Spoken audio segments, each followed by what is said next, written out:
de la Federación de Colegios de Agrónomos de la República Mexicana y cederle la palabra. Adelante, doctor. Muy bien, pues tengan todos muy buenos días.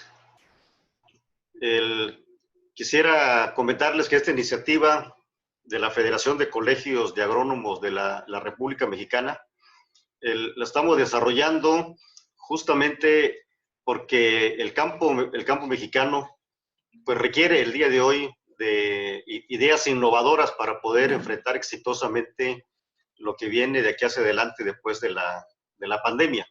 Y también para aprovechar obviamente los recursos de las tecnologías de la información que nos permiten acercarnos. El día de hoy vamos a tener la presentación del doctor Félix Carballo Garnica, quien ha trabajado por 14 años en FIRA, el de todos conocidos, en el área de fomento tecnológico e innovación financiera, y 8 años en FOSIR, el Fondo de Capitalización e Inversión del Sector Rural de la Secretaría de Hacienda, en el diseño de los primeros fondos de inversión para el sector rural y agroindustrial. Ha sido consultor de precios y subsidios para la FAO, en agricultura protegida para el gobierno de los Países Bajos, en metodología de localización para parques industriales sustentables para GIZ del gobierno alemán, en modelo de simulación agrícola para el Servicio de Investigación Económica del Departamento de Agricultura de los Estados Unidos, en creación de los primeros agroparques en México, en colaboración con la Universidad de Wageningen del Reino de los Países Bajos y con empresas mexicanas. Actualmente está desarrollando indicadores de impacto para el sector financiero del sector rural y agroindustrial, indicadores de impacto para fundaciones de apoyo a grupos vulnerables como Teletón, modelos de fondeo óptimo para agricultura de conservación y establecimiento de agroparques de última generación en diversos países de Centroamérica. Y bueno, y también comentarles que es un académico muy destacado en la Universidad Autónoma de Chapingo, maestro de muchísimas generaciones, y que el día de hoy, pues, con esta iniciativa y con ese carisma que tiene el doctor Félix Carballo, nos va a compartir una serie de ideas, principios que seguramente va a ser del interés de todos los que estamos metidos en el tema rural.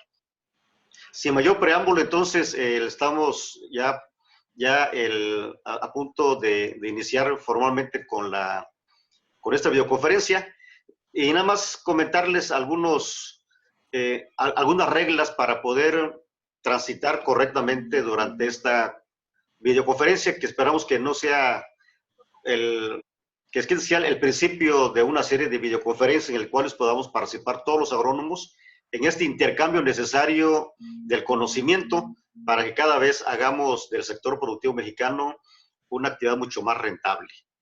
Durante la sesión va a ser una exposición, yo diría sin límite de tiempo, aunque tenemos un tiempo limitado de 10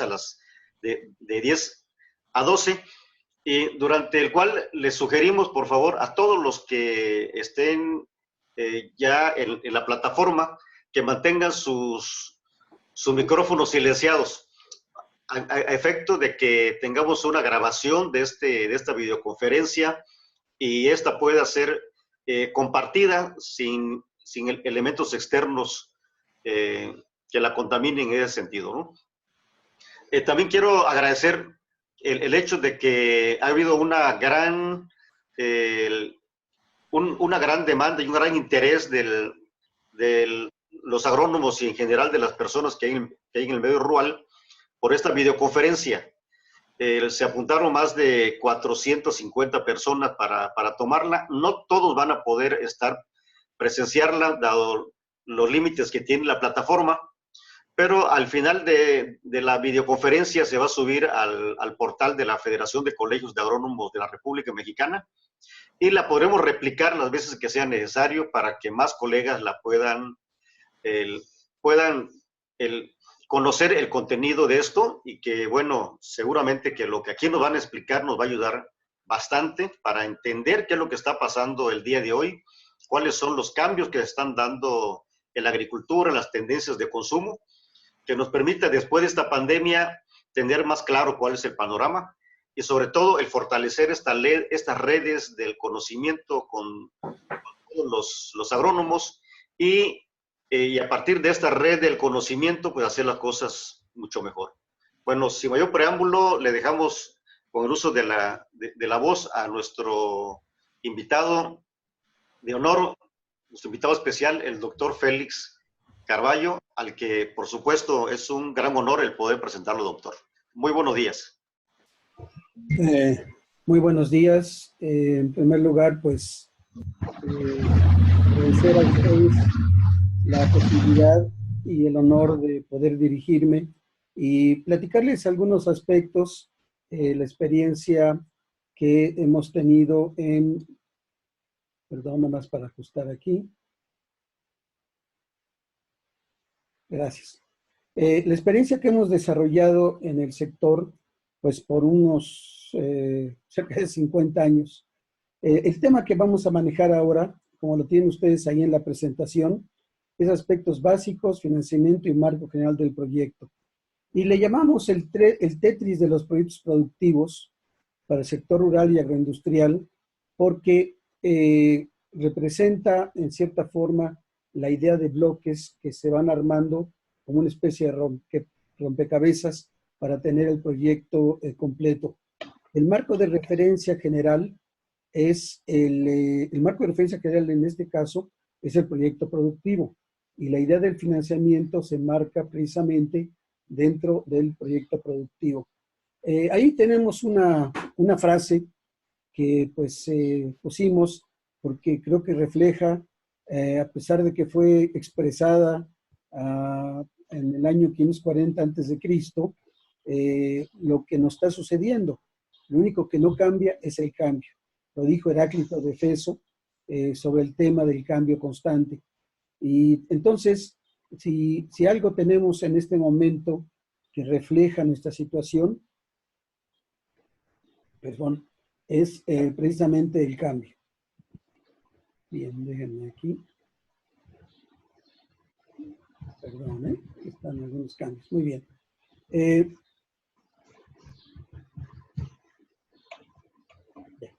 Bueno, el tema que vamos a manejar es, el primero, es construir cómo se desarrolla un proyecto productivo, cuáles son los elementos que participan, cuáles son los bloques, como decíamos, en una especie de Tetris, cuáles son los bloques en los que se está armando esto, y luego vamos a ver,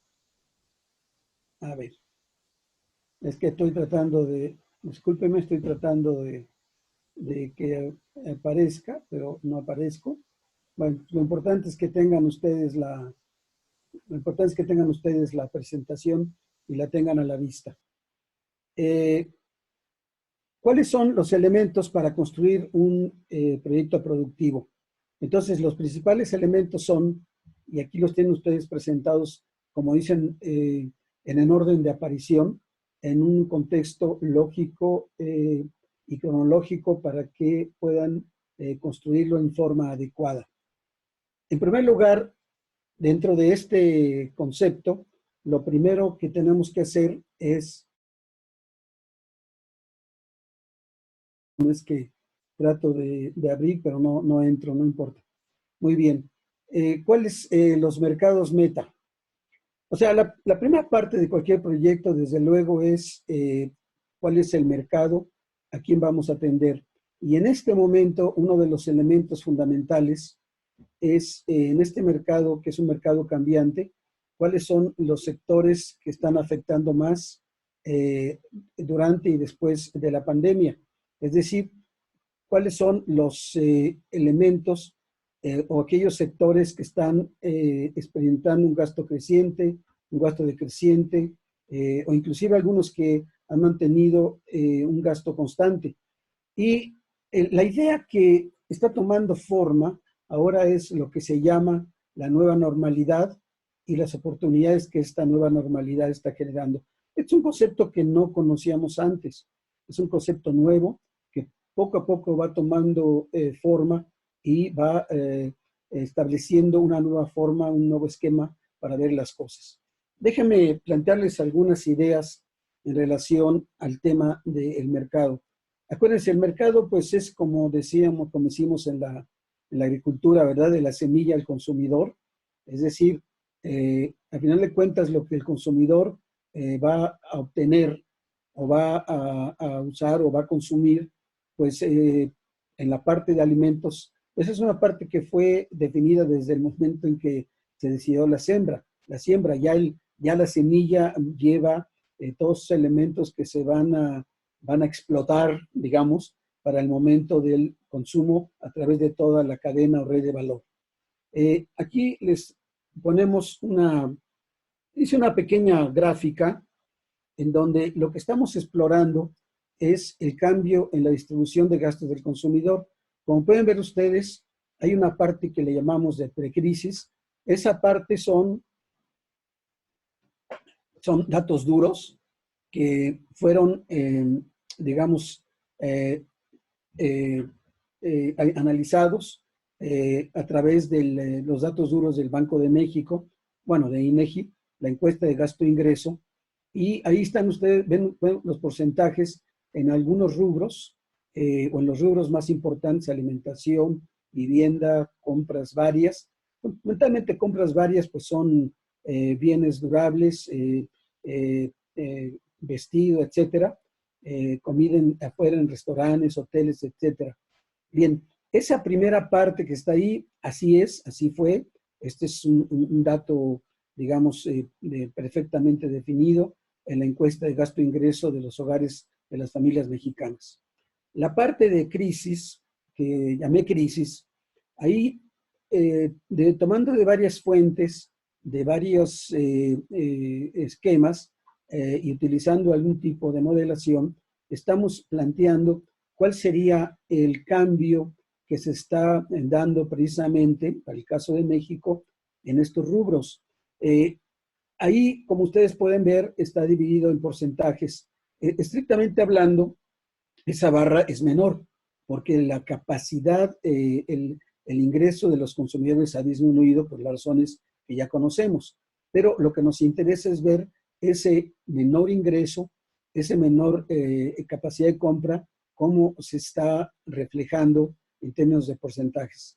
Y una parte que las tendencias indican es en algunos rubros que, bueno, digamos, lo sabemos, simplemente, bueno, es un tema de sentido común, pero además los datos lo están verificando, pues la caída en los rubros de comida afuera, en viajes, en compras varias. La gente no compra automóviles, la gente no compra refrigeradores, son bienes durables que lo que requieren desde ese punto de vista es mayor certidumbre. Entonces, desde ese punto de vista, digamos, resulta muy importante que tengamos ese tipo de definición. Entonces tenemos ahí una disminución, como les decía, en compras varias, restaurantes, viajes, etc. Y la parte que nos interesa a nosotros fundamentalmente en el sector es la parte de alimentación. La parte de alimentación, y es una tendencia mundial, ha crecido y se refiere fundamentalmente a la alimentación de los hogares. Se refiere al gasto que está haciendo entre los hogares y que evidentemente refleja la disminución de gastos fuera de los hogares, en restaurantes, etc. La última parte que tienen ustedes ahí sería la correspondiente a cuando una vez que ha pasado la pandemia, cómo podemos nosotros analizar, perdón, cómo podemos analizar cómo se ha hecho la distribución del gasto. Y una parte que yo quisiera destacar es definitivamente, bueno, la gente pues va a regresar a comer fuera, ¿verdad? Probablemente no en la misma medida que antes. O sea, esto desde luego es ya sabemos que nadie tiene la bola de cristal, son estimaciones, responde a lo que llamaríamos tendencias. Bien, pero la parte que también que es muy interesante y que definitivamente está en estas macrotendencias es la parte de comunicación, como el tipo de comunicación que estamos haciendo ahorita, que es una comunicación digital. Es decir, esto sin lugar a dudas está creciendo, está tomando forma y sentido. La otra parte que es muy importante es, una vez que hemos definido la parte de alimentación, perdón, una vez que hemos definido la parte de alimentación, quisiéramos ver al interior de la parte de alimentación cómo se hace esa nueva distribución. Ahí tienen ustedes otra vez en la parte de precrisis, fundamentalmente lo que tienen ustedes ahí en la parte de precrisis es la distribución de cuál sería el gasto. Ven ustedes lo que es verduras y legumbres, aguas minerales, leche, queso, huevos, carne, etc. Desde la visión, desde la perspectiva de las tendencias y de lo que algunos datos están sugiriendo, se observa que en este periodo hay un crecimiento de todo el término, todo lo que es pan y cereales. Y la razón otra vez, pues es porque la gente, pues es lo que consume, lo que busca, el pan, las tortillas, etcétera. Y además está creciendo el consumo, la panificación en casa, está creciendo la repostería en casa. Una parte que está experimentando una contracción muy interesante es la carne, el consumo de productos cárnicos. Y tiene que ver mucho también con una idea de la relación de causalidad que existe en nuestra alimentación con los problemas que estamos viviendo. También otra parte que quisiera yo mencionar y que nuevamente es una tendencia que está dando no solamente en México, sino en otros países, es el crecimiento de verduras, legumbres, hortalizas, etcétera, que representa un rubro de alimentación que los consumidores están buscando, por todas las razones nutricionales y algunas que vamos a mencionar después. En fin, ahí lo que quisiéramos nosotros destacar es la idea de que una vez que la crisis pase, una vez que estemos a la salida y ya salgamos, como dicen, la luz de este túnel, entonces vamos a tener una nueva conformación, un nuevo normal, una nueva forma de consumo, un patrón diferente del que teníamos anteriormente.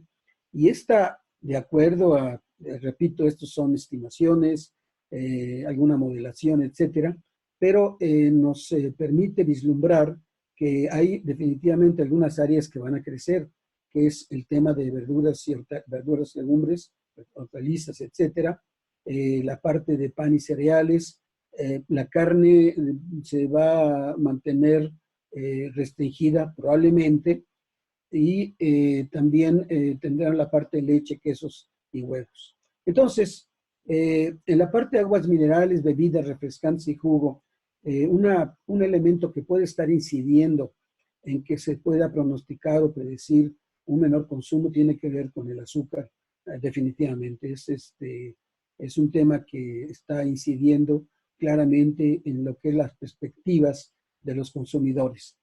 Déjenme darles a ustedes una idea de algunos aspectos. A final del día, nosotros estamos en la agricultura, es nuestro sector, y pues nos gustaría saber qué va a pasar con la agricultura. ¿Va a crecer? ¿Va a decrecer? ¿Cómo va a afectar? Y aquí les estoy poniendo algunos de los resultados de experiencias precisamente sobre este tema. Por ejemplo, la experiencia china en la agricultura. Pueden ustedes ver, puse en negritas algunos elementos destacables. La existencia de alimentos congelados chinos están en niveles muy altos. En México ya el tema de alimentos congelados es muy frecuente, está en todos los centros comerciales y es algo que está ahí, está, digamos, en cierta forma usándose, aprovechándose. Pero el otro tema que es muy importante es que el consumo fuera del hogar es el más afectado, con muchos restaurantes temporalmente cerrados. Ahí también, en la experiencia china, las pérdidas fueron compensadas por la entrega a domicilio, que evidentemente esa es pues es una experiencia que está dando a nivel mundial, y la gente tiene algunas compras de pánico, y aquí lo menciona, se dio en China el aumento de ventas minoristas a medida que las personas se abastecen de sus necesidades.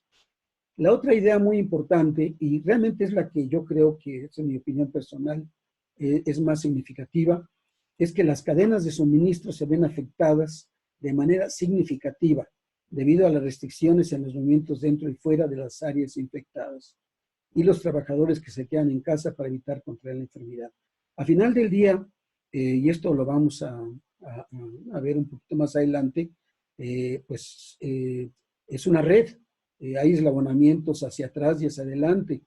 Lo que el mercado cambia, pues se va reflejando hasta el principio, que es la agricultura, por lo menos en el caso de alimentos y fibras. Y entonces hay impactos que comienzan con el mercado, en los supermercados, pero que tarde o temprano, con algún retraso, se van a estar reflejando en la parte primaria, que es nuestra parte de interés. Y aquí quiero mencionar que en realidad, más que de la parte primaria, pues tenemos que estar pensando en la parte rural y agroindustrial, porque están muy íntimamente ligadas, y esto también lo vamos a ver más en detalle. Muy bien. Ahora, ¿qué piensa la FAO? ¿Cuáles? Son preguntas que ustedes están haciendo las entidades de desarrollo, están haciendo las empresas. Bueno, ya vimos cómo está afectando al sector de minoristas, ya cómo ha afectado algunos al sector de comercio, ha afectado al sector secundario, pero ¿cómo va a afectar al sector primario? Y lo que la FAO decía el 25 de marzo pasado es que el sistema alimentario va a ser puesto a prueba y va a haber una tensión mínima. Y aunque ellos plantean que hasta ahorita las interrupciones son mínimas, también plantean, y ahí se lo estoy yo remarcando, que muchos países están aplicando controles más estrictos a los buques de carga con el riesgo de poner en peligro las operaciones. Entonces, todo el tema de exportaciones e importaciones de alimentos está poniéndose en esto que llaman tensión.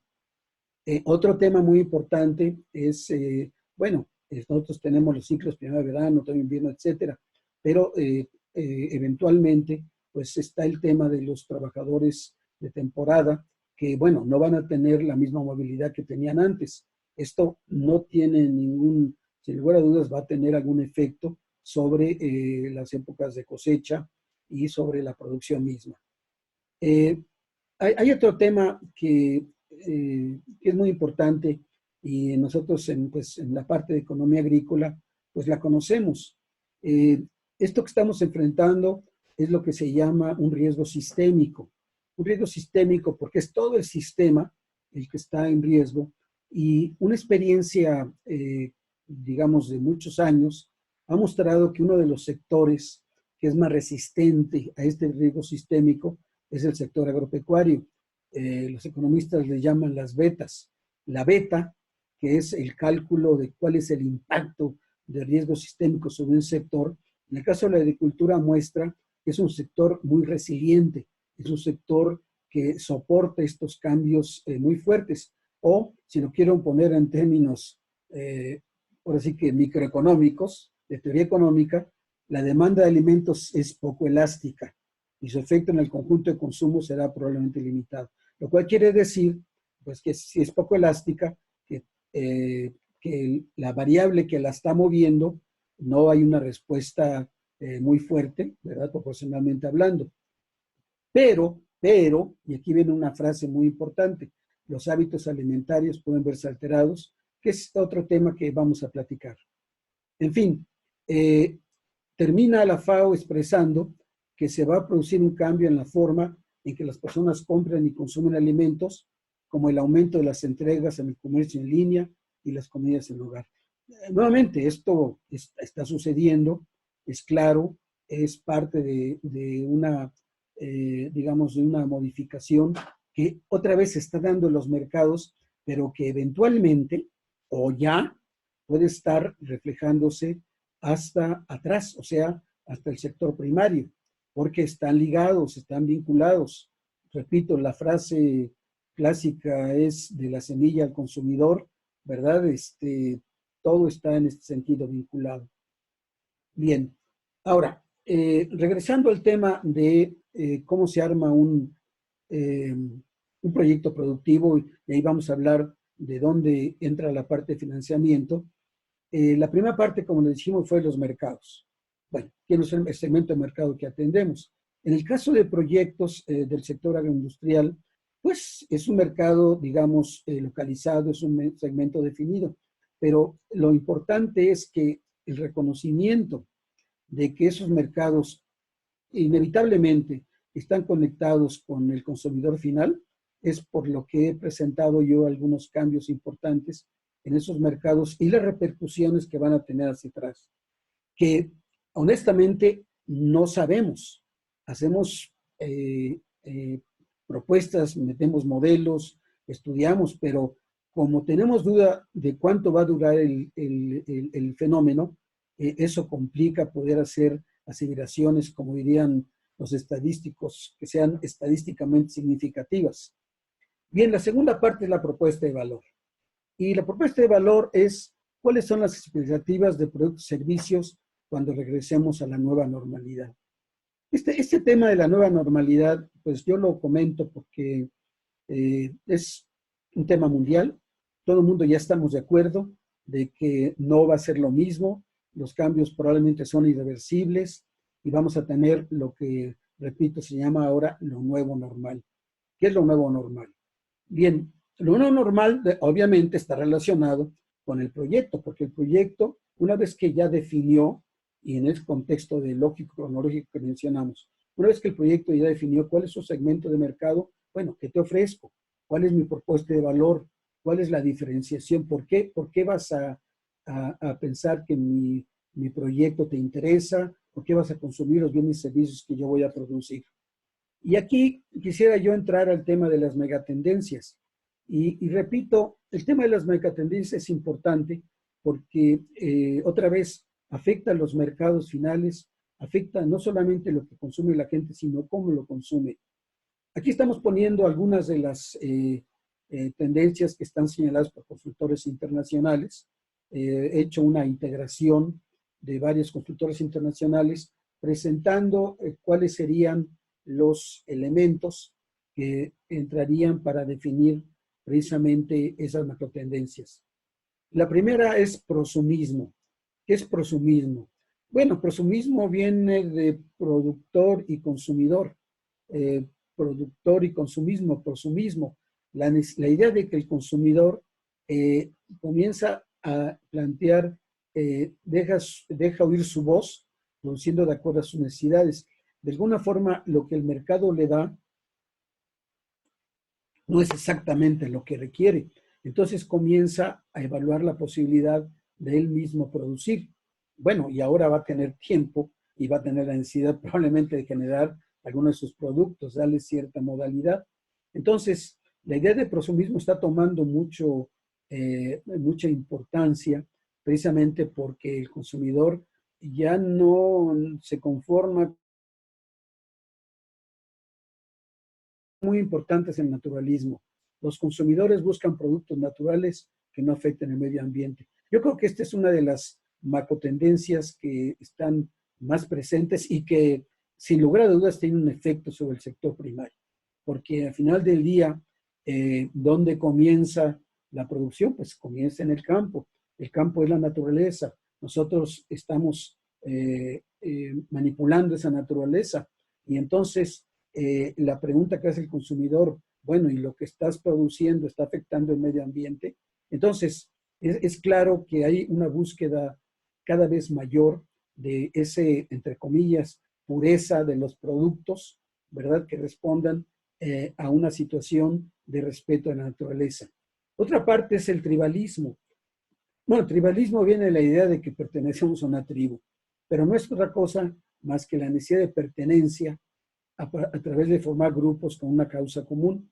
Y hay ejemplos muy claros, o sea, hay grupos que se unen y dicen, bueno, tenemos este problema, hay gente en situación de vulnerabilidad, vamos a apoyarla. Y entonces se hace la idea de que pertenezco a un grupo, estoy apoyando una causa común. La nostalgia, el deseo de traer el pasado al presente y precisamente a los años formativos. Y eso probablemente tiene mucho que ver con la idea de que México era una nación o era un país de naturaleza rural, no hace muchos años, y estábamos más cerca de la naturaleza, estábamos más cerca de una alimentación directamente del campo.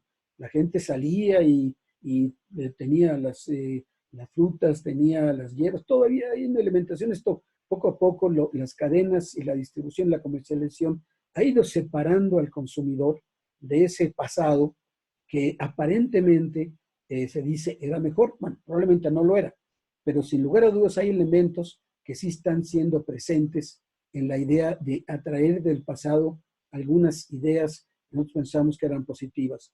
Otra muy importante es la autenticidad. Las redes sociales y la publicidad tradicional han generado el deseo de autenticidad y realismo.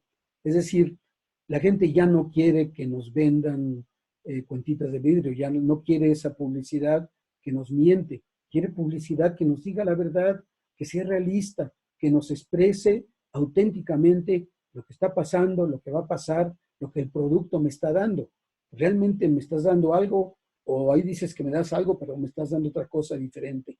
Y la otra gran macrotendencia es la digitalización, porque las nuevas tecnologías digitales han cambiado la forma de producir, distribuir, consumir y comunicarse. Y esto que estamos haciendo con ustedes, y que tengo el honor de hacerlo, es una prueba clarísima de que la digitalización se está convirtiendo en la forma. Y aunque ahorita esto corresponde a una situación aparentemente coyuntural, la macrotendencia es clara de que está para quedarse.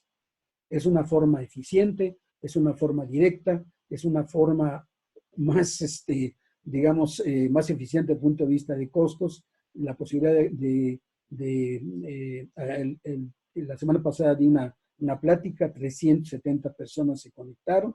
Bueno, pues para dar una plática en un auditorio con 370 personas, pues no es tan sencillo. Entonces, esto nos habla de que hay esta posibilidad mejor. Entonces, son 6 de las que seleccioné de las más importantes. Y entonces, nada más déjenme comentarles. Y quizá ustedes comenten, bueno, pero está hablando de otro sector que no es el nuestro, pero repito, la idea es que la vinculación, el enlace, los eslabonamientos que existen actualmente al sector primario no le permiten desprenderse de la realidad del cambio en los mercados. Y por lo tanto no le permiten desprenderse de cuál es el valor, la propuesta de valor que se puede hacer en proyectos agroindustriales o rurales o producción de los granos básicos, etcétera, que ahorita vamos a tocar ese tema. Estos son algunos elementos que las consultoras internacionales mencionan como significativos. El comportamiento, el cambio es irreversible. Hay que adaptarse a la nueva situación lo antes posible. Un nuevo normal se está formando poco a poco y se debe redefinir estrategia en el nuevo contexto. Y fíjense que esto no, creo que no se limita, porque muchas consultoras están hablando de las marcas, pero en realidad hablemos de los sectores, hablemos de los pequeños productores, hablemos de las organizaciones, porque también ellos están siendo afectados, no solo como consumidores, sino ahora como productores de lo que nos está pasando. Y hay un nuevo normal, hay una nueva situación que se va a dar. Y por lo tanto, es necesaria una nueva estrategia en el nuevo contexto. Como dicen, no se puede atacar lo nuevo con herramientas antiguas, herramientas pasadas.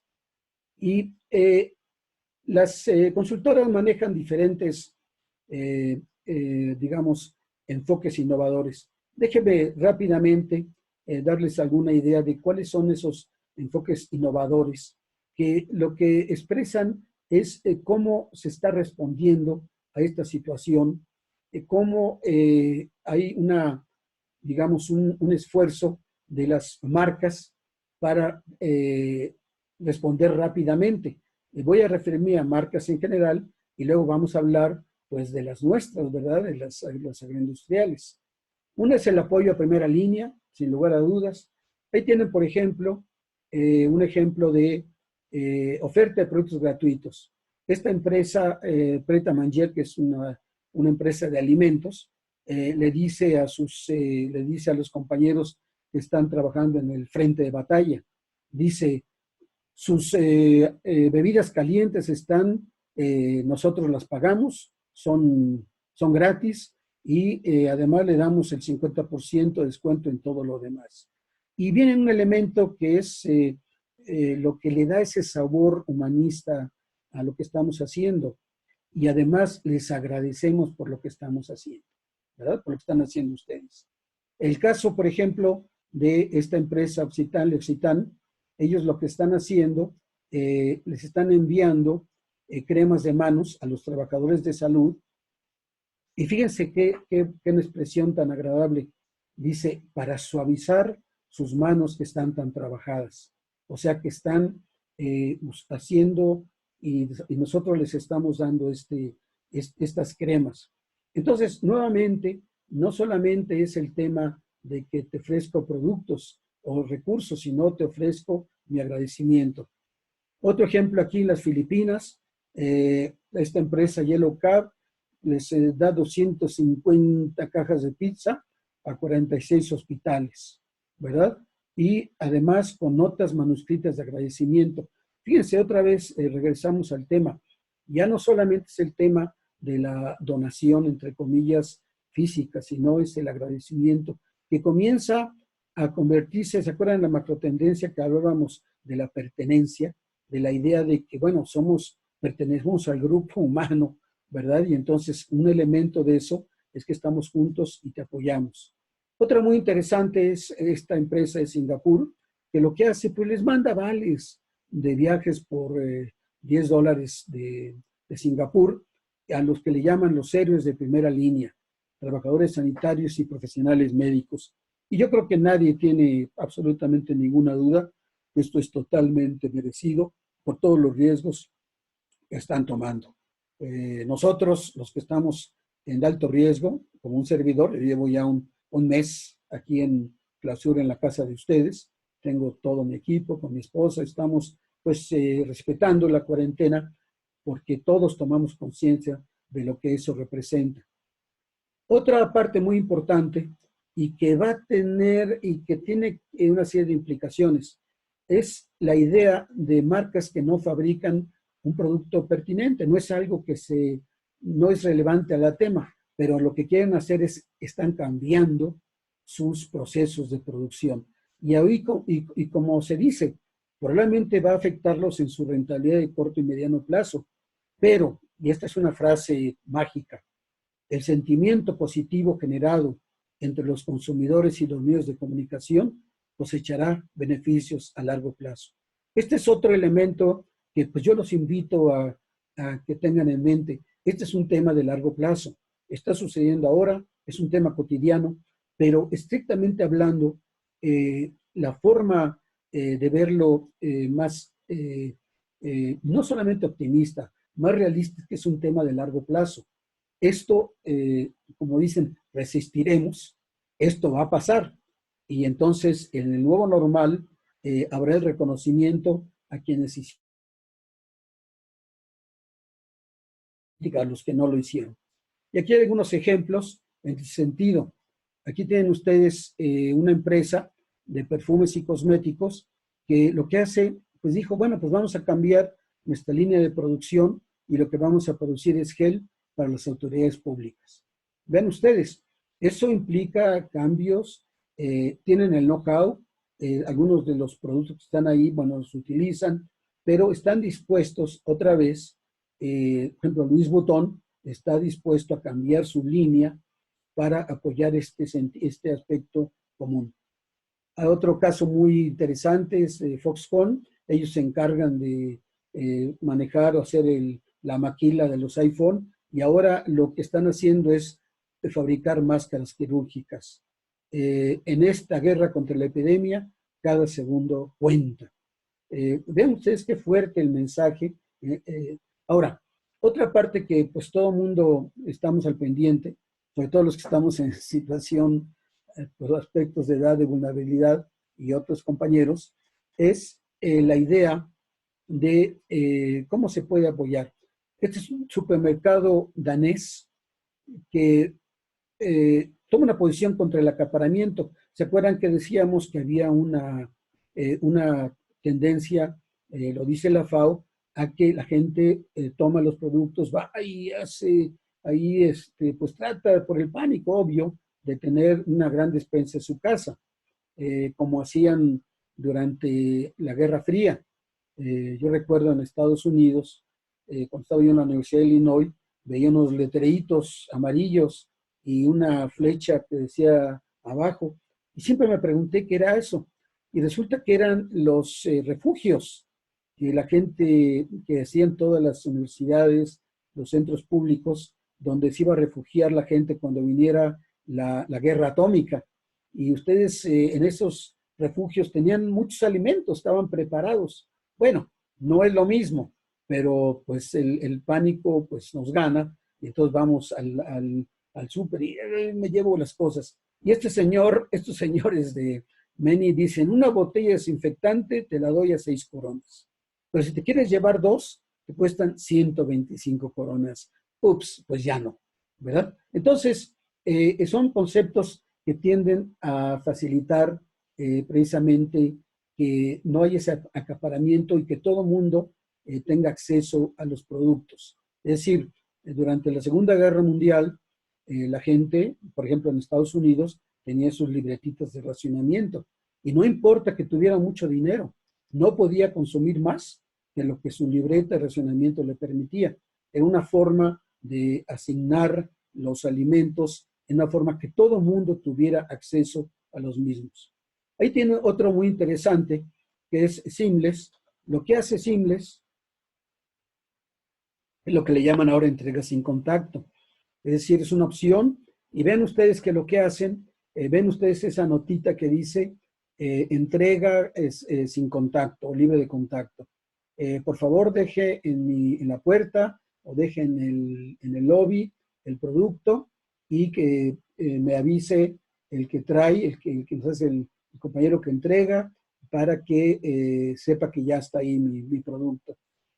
Ya está sucediendo, obviamente, en México. Hasta ahorita, pues, todavía muchos de los servicios tienen que salir a la calle y entonces, pues, ahí está el tema y hay que cubrirse y luego ya entrar a la casa y lavarse las manos y lavar todo lo que entró. Pero comienza, digamos, ideas que, sobre todo a las gentes, a los compañeros o los que tenemos mayor susceptibilidad, pues ayuda mucho.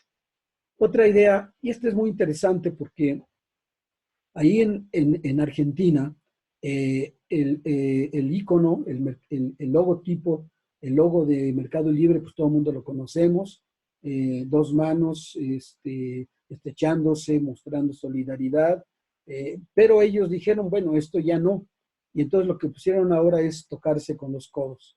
Ahora, no es un tema trivial, porque cambiar el logo de una empresa no es de la noche a la mañana, cuesta. Hay que tener un diseñador, hay que tener diseñadores, cambios en toda su publicidad. Por lo tanto, es pues muy loable, ¿verdad?, que este tipo de esfuerzo se lleve a cabo. Otra idea es, bueno, permanecer en casa, desde luego. Una muy sencilla es de Netflix. Ellos habilitaron un sistema como el que estamos usando ahora, pero a través de Netflix, para que la gente pueda comunicarse. Entonces, y el otro, pues esto lo acabamos de vivir, y pues la sorpresa es que la concierto de Andrea Bocelli, bueno, lo vimos aquí en la casa de ustedes. Cuando terminó, yo observé y había 450,000 vistas, y apenas ayer, 2 días después, lleva más de 33 millones de visitas al concierto. Esto es, sin lugar a dudas, un apoyo para los que estamos confinados, porque da un sentido muy interesante a la vida. Y ahí es muy emotivo, ¿verdad? Es algo que realmente es importante para mantenernos en casa. Ahora, hablemos de México. ¿Qué estamos haciendo en México? Bueno, en México no cantamos mal las rancheras, pienso yo, y hay muchos ejemplos de lo que se está haciendo.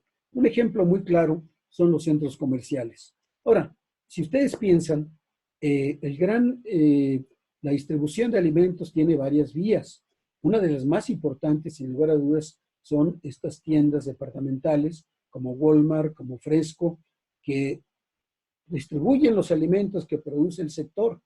Y ellos ya están también tomando medidas en ese sentido. Ven ustedes el clásico, ¿no? Horario exclusivo para adultos mayores, ¿verdad? Y la idea es que los adultos mayores puedan ir con más tranquilidad, sin amontonamientos, etcétera, y luego pueden ir si quieren el resto del día.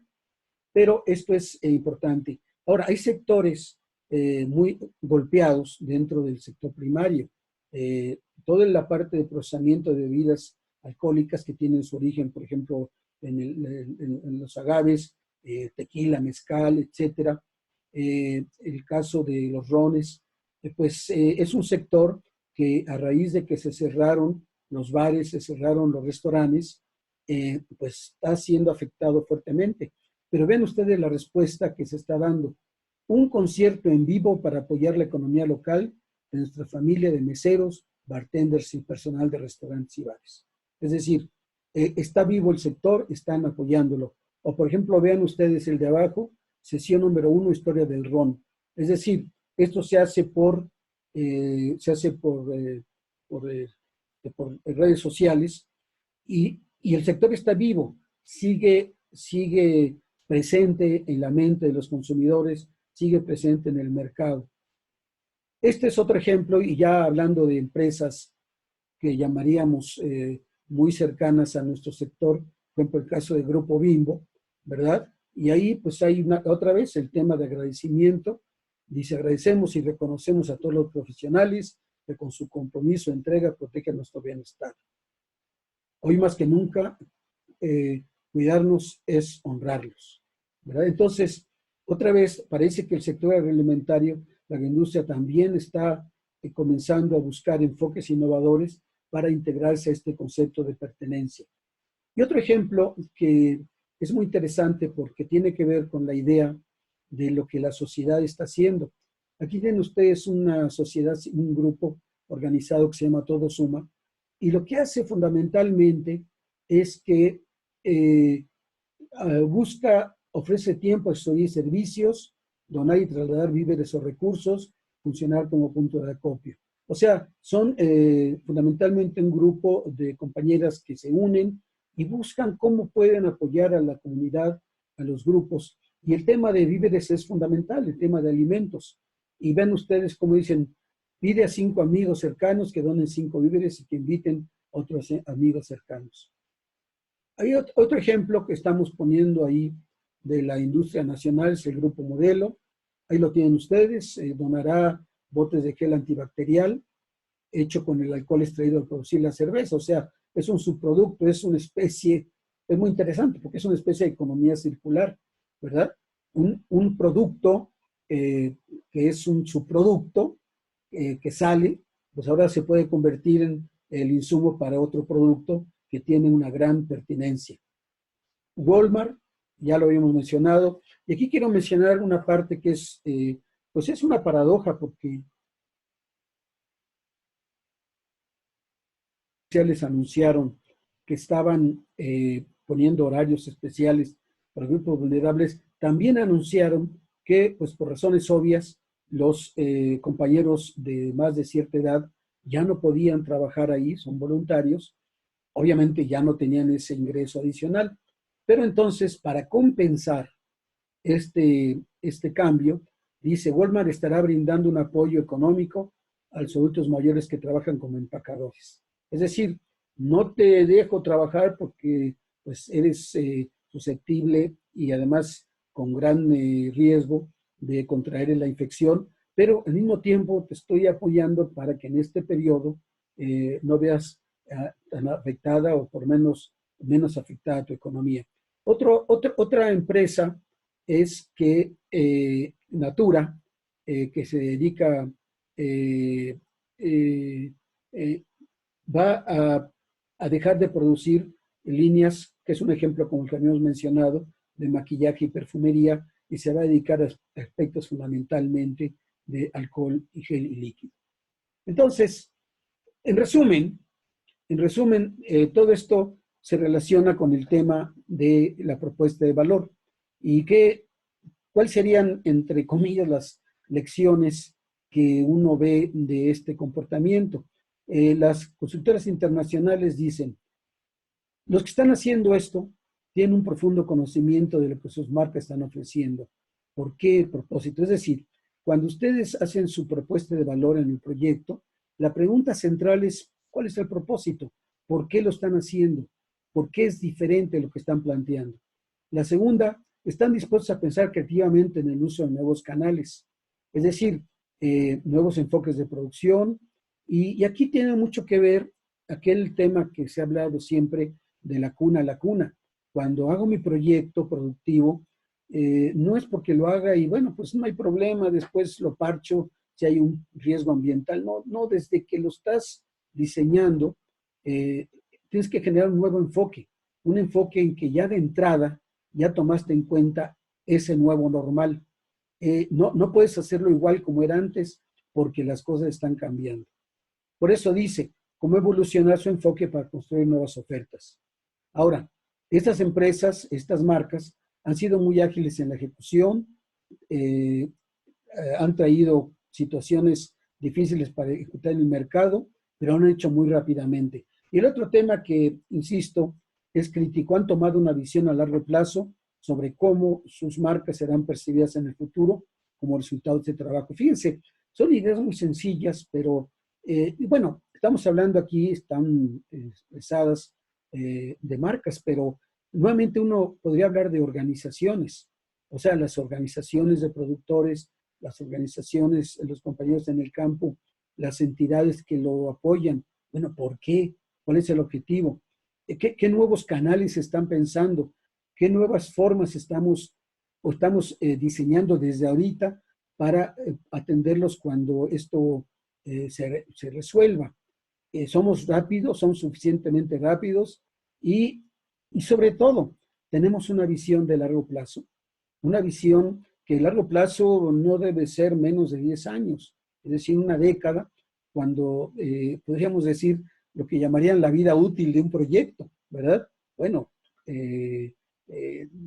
eso se relaciona mucho a la amortización del equipo, pero en este contexto más genérico se puede referir precisamente a ese largo plazo donde lo que estamos haciendo ahora se va a seguir, es resiliente al cambio, soporta las catástrofes que estamos enfrentando. De hecho, eso así se define resiliencia, es la capacidad que tienes a enfrentar un cambio catastrófico. En proyecto le llamamos estresar el proyecto, ver qué le pasa al proyecto cuando las condiciones se estresan en forma catastrófica, los precios suben o caen en forma muy definitiva. Hay todos estos conceptos que van. Muy bien. Y déjenme entrar en un tema absolutamente relacionado con nosotros en la parte de alimentos. Tienen ustedes ahí un tweet, ¿verdad?, de Hanneke Faber, que es la presidenta de alimentos y bebidas globales de Unilever, una de las empresas más grandes del mundo en aspectos de alimentación. ¿Y qué es lo que dice ella? ¿Cuáles de las actuales tendencias del coronavirus se mantendrán? En Unilever, repito, estamos hablando de las empresas que marcan la pauta en el mundo de los alimentos. Pensamos que digitalizar todo y alimentarnos con alimentos basados en las plantas son dos de ellas. Fíjense la importancia de estos dos comentarios. Bueno, el primero es obvio, ¿verdad? Pues sí, se va a digitalizar todo. Pero la segunda es importantísimo porque está diciendo que el mundo agrícola es un mundo fundamental y que estos alimentos basados en plantas van a ser parte de la tendencia. Y esto nos lleva desde luego a esta gráfica que usábamos en FIRA, y que lo que mantiene es que la agroindustria es el pivote que permite que funcione la red para agregar valor. ¿Qué quiere decir esto? Quiere decir esto que si ustedes piensan, nosotros nos estamos moviendo en una red de valor donde el centro está en la agroindustria. ¿Por qué? Porque la agroindustria es el contacto entre productores y consumidores. Porque la agroindustria funciona como ese elemento central que nos permite precisamente que la materia prima se transforme, se presente y satisfaga lo que los mercados están pidiendo, pero al mismo tiempo transmite la información, el conocimiento y la acción.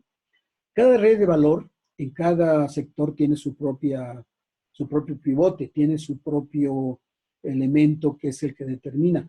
En nuestro caso en particular, la agroindustria está intrínsecamente ligada. Por eso, cuando uno habla de proyectos agroindustriales en general, bueno, pues este es un tema que tomar en cuenta. Y cuando habla uno de proyectos, vamos a llamarle de lo que le llaman commodities, granos básicos, pues eventualmente esos productos van a llegar a la agroindustria en su sentido más amplio y también será parte de lo que nos permite entenderlo. Entonces aquí simplemente pues llamamos la atención de que no perdamos esta visión. Primero, el mercado, nuestro mercado que está allá, ese es nuestro segmento de mercado que nos interesa. Segundo, nuestra propuesta de valor. Nuestra propuesta de valor deberá responder a estas macro tendencias que he mencionado y una forma de transmitir estas macro tendencias precisamente a la agroindustria que se transmite hacia los productores. Y aquí hay unos ejemplos que también, pues, en algún tiempo fueron vistos como curiosidades. La idea, por ejemplo, de los productos funcionales, nutracéuticos, cosmecéuticos, farmacéuticos, cuya característica es que reconocían que los alimentos que vienen del sector primario no solamente tienen un aspecto de nutrición, sino tienen un aspecto muy importante de prevención. Es decir, nos permiten precisamente prevenir. Y bueno, si ustedes pues saben perfectamente cuáles son los temas que se han considerado como de mayor riesgo para el tema del coronavirus, bueno, pues es el tema de la diabetes, el tema de la obesidad, es el tema de la hipertensión y los productos nutracéuticos, precisamente y farmacéuticos, nos están orientados a atacar, a prevenir muchos de estas enfermedades que amplifican el riesgo de contraer esta infección y muchas otras que se puedan presentar en el futuro. Desde luego, esto lo único que hace, y lo pongo, es para enfatizar que ya existen, ya están ahí opciones para aprovechar los productos del campo en un sentido que llamaríamos de valor agregado, es un término que usamos mucho, pero que además toma un nuevo valor exponencial, por llamarlo así. Ya ven que ahora usamos las líneas, lo que es la tendencia lineal, la tendencia logarítmica, bueno, pues y estamos tratando de explicar los fenómenos exponenciales. Bueno, esto es un fenómeno exponencial en cuanto a su importancia. Otro ejemplo son, pues, la conveniencia misma, ¿verdad? El atender al consumidor, presentaciones, servicios de productos, lavado, desinfectado. Y no cabe duda que este es otro de los elementos que va a entrar fuertemente como consecuencia de lo que está pasando en el mercado de consumidores, o sea, era un tema central, pero ahora es un tema todavía más importante, y todo el proceso de manejo de los alimentos va a tomar, desde luego, mayor importancia. Y el otro, los aspectos organolépticos. Y ahí algunos que yo quiero destacar es la parte natural. ¿Se acuerdan del naturalismo? La macrotendencia del naturalismo es una tendencia mundial. Otra vez, no es una curiosidad, ahora es una tendencia, una macrotendencia. Los mercados van a responder a esto. Y orgánico, higiene e inocuo. Es decir, son características que otra vez se convierten cada vez más, pertinentes a nuestra situación. El caso de la frescura, etcétera, etcétera. Vean ustedes entonces que las macrotendencias genéricas tienen una correspondencia muy clara con lo que hacemos nosotros, lo que nos corresponde esta responsabilidad con nuestro sector. Que bueno, yo hablo del sector primario, pero estrictamente es sector primario, más un poquito del sector secundario, que es la agroindustria, más un poquito del sector terciario, que es el comercio, sobre todo para lo que son pues los abastecedores de fertilizantes, pesticidas, etcétera, etcétera, etcétera. Bueno, aquí lo que hemos visto, lo que hemos manejado es 1, los mercados meta, 2, la propuesta de valor. Vamos al tercero, es decir, simplemente resumiendo. Mercados meta nos habla del segmento de mercado que atendemos, la propuesta de valor es qué es lo que ofrecemos y que debe ser consistente con los elementos que pues yo he tratado aquí de expresar, y no porque yo lo diga, simplemente porque así es la realidad, así está sucediendo, y si no lo hace uno con la rapidez que se requiere, y fíjense, uno lo piensa, y si, ¿cuál es la característica de la agricultura? Bueno, la agricultura es por definición volátil. ¿Por qué? Es porque maneja seres vivos. En contraste con la industria que tiene procesos establecidos y que no tiene gran volatilidad en la parte tecnológica, en la agricultura sí, porque los seres vivos pues no es como el tránsito en la Ciudad de México, ¿verdad? No promete, no puede uno hacer promesas, así es igual en la agricultura. Entonces, para nosotros, si en general es complicado para el resto de los sectores, para el sector primario y el pedacito que nos toca el sector secundario y el pedacito que nos toca el sector terciario, es más complicado porque además de todos los riesgos que tiene naturales propios del proyecto como tal, está un riesgo que surge de la naturaleza en lo que nosotros trabajamos. Y aquí aquí la tercera parte de los canales de distribución. Cómo la organización comunica y llega a su segmento de clientes. Muchos de ustedes, me supongo, pues son consultores, trabajan con los productores, los apoyan. Entonces, si hacen ustedes su mercado meta, pues lo pueden definir. ¿Cuál es la propuesta de valor que le están dando a los compañeros? ¿Y cuál es el canal de distribución que están utilizando? ¿Cómo están llegando, cómo están haciendo llegar sus servicios, ¿verdad? Cómo los productores se ven beneficiados con el servicio que ustedes ofrecen. Y se dan batallas. Y estas batallas, en general, aquí tienen ustedes ejemplos de batallas que se están librando actualmente. Puse el ejemplo que da la consultora Kantar de las batallas de los minoristas británicos. Dice, la batalla por hacer cumplir el distanciamiento social. Y es muy interesante porque vean que en el McDonald's de Londres ya les pusieron su cuadrito donde deben de ubicarse para que tengan la sana distancia. Y fíjense que esto nos lleva a otro tema, a un tema muy interesante. Hay que rediseñar porque no puede ser que en el nuevo normal, por ejemplo, va uno a un restaurante y está una a la misma, no, ya no. Entonces el rediseño es que en las nuevas circunstancias tenemos que apartarnos y eso pues va a costar. Entonces, hay una batalla para cumplir el distanciamiento social.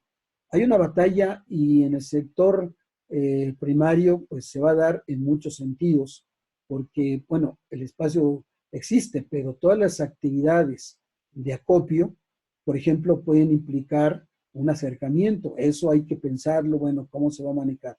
Luego, la batalla por mantener existencias en los estanques.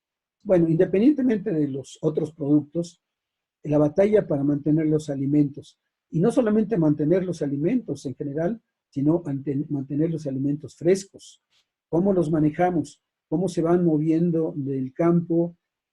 O sea, ¿cómo se llevan lo que los economistas llaman las utilidades de espacio, tiempo y forma?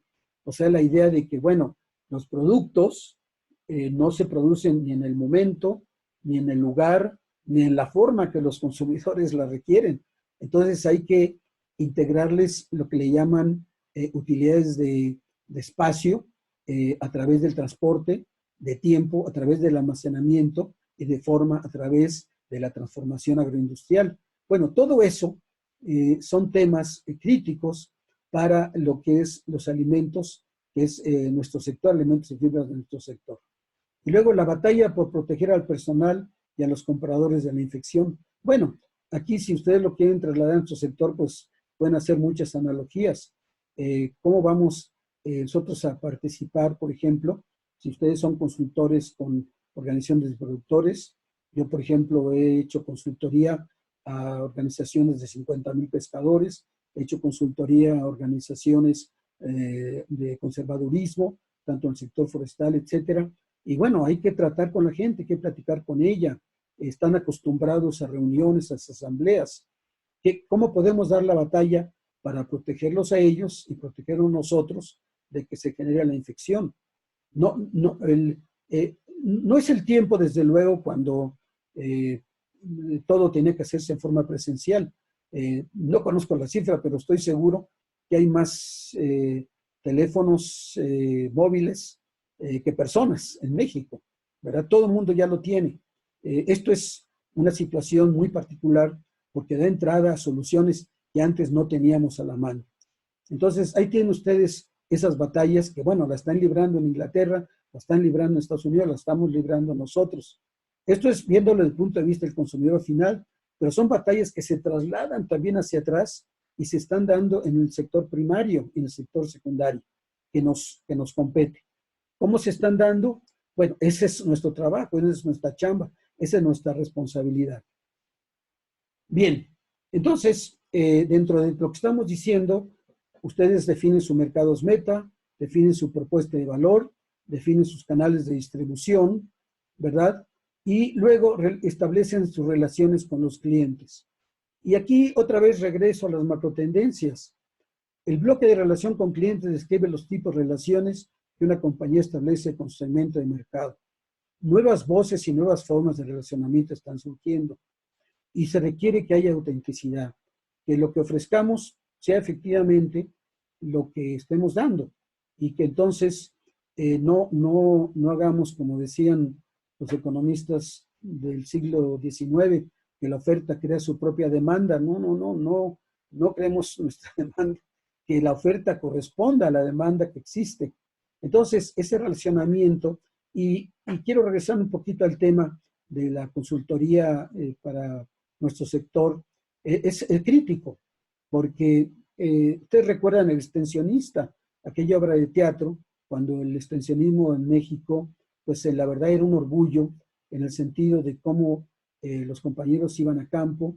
A mí me tocó vivir el extensionismo en Estados Unidos, porque mi universidad, la Universidad de Illinois, estaba en medio de los maizales y de la producción de soya en el medio oeste de Estados Unidos.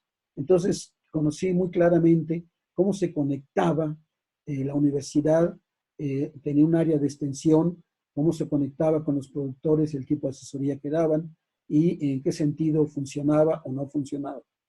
Entonces, ahora estamos hablando de ese relacionamiento con los clientes y esa idea de cómo el extensionismo regresa, pienso yo, con un valor nuevo, un valor que surge precisamente por la condición actual de un nuevo normal, un redimensionamiento de cuál es la importancia del consultor, del extensionista que está trabajando con los productores, transmitiéndole toda esta información, dándole a conocer lo que está pasando y guiándolo, en el mejor sentido de la palabra, en cuáles son las mejores formas que ellos pueden responder a los cambios en el mercado. Y, desde luego, la autenticidad. Redes sociales generan transparencia, obligan a que todo lo que hagamos, los americanos le llaman accountability, es decir, la transparencia, tengo que responder por mis actos, porque si no lo hago yo, lo va a hacer alguien, y alguien lo va a hacer de alguna forma y tiene las redes sociales para hacerlo. Entonces, los tiempos en que las cosas podían esconderse han pasado, y la publicidad tradicional, que en nuestro caso es, no, mira, con lo que voy a hacer, te voy a lograr un incremento de la tecnología y vas a ver, pues sí, quién sabe, vamos a ver en qué condiciones, qué tienes que poner tú, qué tengo que poner yo. cambia inclusive el protocolo, la forma de relacionarse. Y cuando estamos hablando de proyectos productivos, pero en realidad ustedes lo pueden extender y pueden pensarlo como su propio proyecto de ser. Ustedes dan un proyecto, dan un servicio. Bueno, algunos son productores también, pero seguramente la mayoría da servicios. Y estos servicios, pues también tienen que tener su identificación con esta metodología. Por cierto, esta metodología, seguramente muchos ya la identificaron, se llama el Canvas, que no es otra cosa, el Canvas, que una forma de presentar en una forma muy sencilla, muy didáctica y sobre todo muy transparente, qué es lo que tiene que hacer uno para generar un proyecto, ¿verdad? Tiene sus reglas y se dice que si no lo puede uno generar en una página y plantearlo en 20 minutos, pues entonces en realidad el proyecto todavía no está muy claro. Muy bien. Ahora, pasemos a el quinto, flujo de ingresos. El flujo de ingresos refleja los recursos financieros que se derivan de la venta de productos y servicios que generan de la actividad productiva. Y aquí el énfasis que estamos poniendo es el concepto de largo plazo. Fíjense que es quizá una repetición de varios términos, pero es porque están ahí, eso es lo que se está dando. Y el concepto de vista de largo plazo es muy importante en los proyectos, porque el concepto de largo plazo es lo que nos permite ver más allá de la contingencia actual. Aquí estoy poniéndole a ustedes una gráfica que desarrollé de precio a largo plazo con datos de LUSDA y pues yo hice una proyección a partir de febrero de 2020 y lo que estábamos, en este momento estaba yo tratando de analizar es un poco tener la idea de cómo se comportan los precios de los commodities llamados commodities, porque existe la idea de que en los mercados de futuros hay una situación en que los precios no están respondiendo a lo que uno llamaría condiciones de oferta y demanda, lo que llaman los fundamentales. Los precios se mueven de una forma más errática. Y es muy interesante entonces preguntarse ¿por qué? ¿Qué es lo que está generando esta situación errática en los precios bajo la situación actual? Y una forma de analizarlo es a través de una metodología que se llama descomposición de precios. La descomposición de precios es descomponer el comportamiento de los precios de acuerdo a 4 elementos. El efecto de tendencia, que es el largo plazo, hacia dónde dirige mi precio. El efecto de ciclo, que se refiere a cambios que se dan en los precios por situaciones o por cambios mayores de un año. El efecto de estacionalidad, que obviamente corresponde a cambios por efectos dentro del año, pues por la demanda estacional del producto, por las condiciones de los ciclos de producción, etcétera. Y el otro que les pongo con rojo es el efecto aleatorio, el riesgo sistémico no previsible, como por ejemplo el coronavirus. Entonces, cuando ustedes manejan un precio, saben que si va a subir o va a bajar, va a depender de su efecto tendencia, su efecto ciclo, su efecto estacional, y pues las metodologías estadísticas le permiten a ustedes identificar qué porcentaje de cambio del precio se debió a cada uno de ellos. Y yo encontré en mi análisis estadístico de descomposición que un gran porcentaje del cambio de los precios era el efecto aleatorio, que por definición es lo que no puedo explicar. Todo lo expliqué, pero ya no puedo explicar esto. Y precisamente ese efecto aleatorio, que es como una niebla que no permite ver lo que está pasando con la oferta y la demanda, es lo que puede estar explicando estos cambios erráticos en los precios en las bolsas de commodities. Es como la inflación. Cuando ustedes tienen una inflación generalizada, todos los precios se mueven. Independientemente si algunos cambiaron su oferta o su demanda, pero el efecto global esconde los efectos particulares.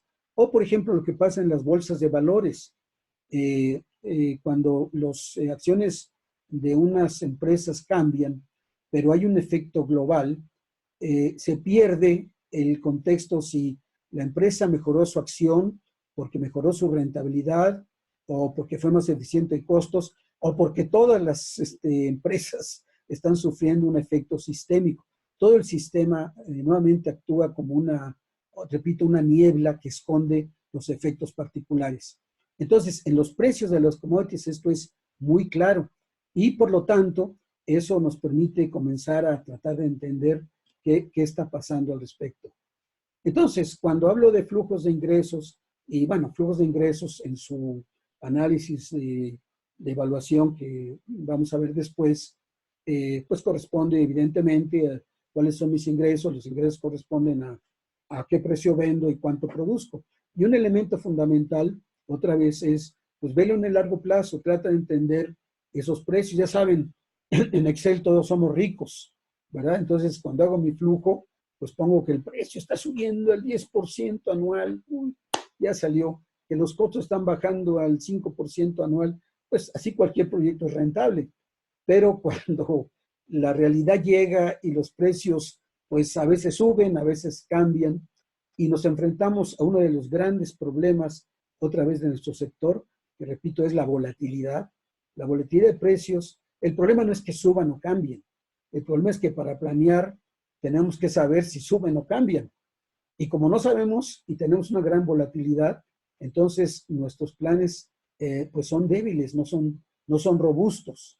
Un tema entonces de riesgo importante es, la idea de largo plazo es que precisamente, bueno, está bien, en el camino subí, bajar, pero tengo mi vista puesta al final y espero que lo que yo haga tenga el éxito que busco.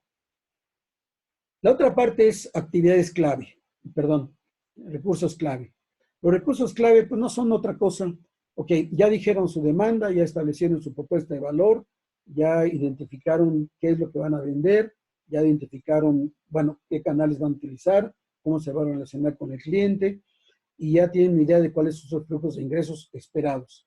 Pero la pregunta es, ¿cómo generan esos flujos? Bueno, pues tienen que generar a través de insumos, ¿verdad? Los economistas llaman la función de producción. Y entonces, esos insumos lo que nos hablan es de los recursos materiales, los recursos humanos, el equipo, las inversiones, los gastos, etcétera, que involucra la tecnología, pues, en el sentido de cuáles son los elementos que entran y que lo que nos permite generar lo que queremos producir. Y esa parte se complementa con las actividades clave. Actividades clave se refiere a la tecnología. Es decir, ya tenemos mis recursos materiales, mis recursos humanos, ¿cómo los mezclo? Y aquí la palabra otra vez que regresamos es innovación. Innovación es el nuevo normal. La forma de producir. ¿Qué importancia tiene la tecnología para hacer lo que queremos hacer? Y si estamos generando nuevos productos, pues necesitamos nuevas tecnologías. Y si estamos generando los mismos productos, pero con un uso diferente, pues necesitamos también innovación tecnológica. Déjenme aquí ponerles un pequeño análisis que hice sobre el concepto de autosuficiencia. Por ejemplo, para la FAO, autosuficiencia se logra cuando nosotros tenemos un 70% del consumo cubierto. Y ahí tienen ustedes los datos. No está la parte de consumo, está la parte de producción, toda la parte de importación, todo eso ya está considerado, pero encontramos que para lograr la suficiencia tenemos que pasar de 348,000 en caso de arroz a 870,000. No es trivial, no es sencillo, estamos más que doblando la producción. Si somos más, vamos a llamarle más, con mayor austeridad, con menor pretensión, tenemos un 60% abajo y abajo tenemos un 50%.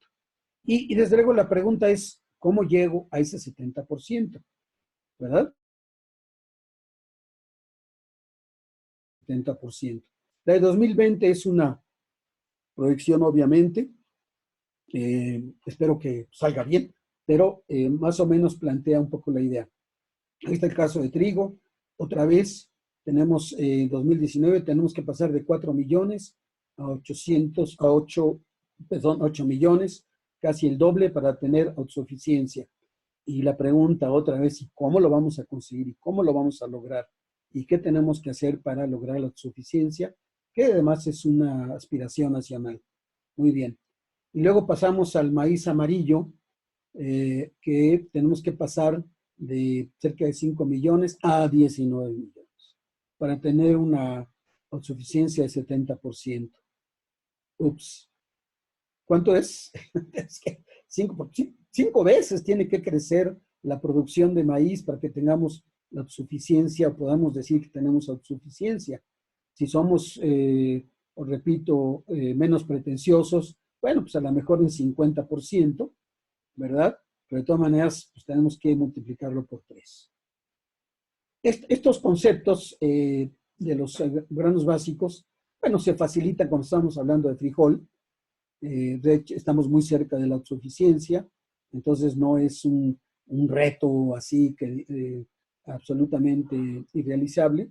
Aquí también hice el ejercicio y tienen ustedes los datos al respecto. Este es un ejercicio estadístico, desde luego tiene todos los,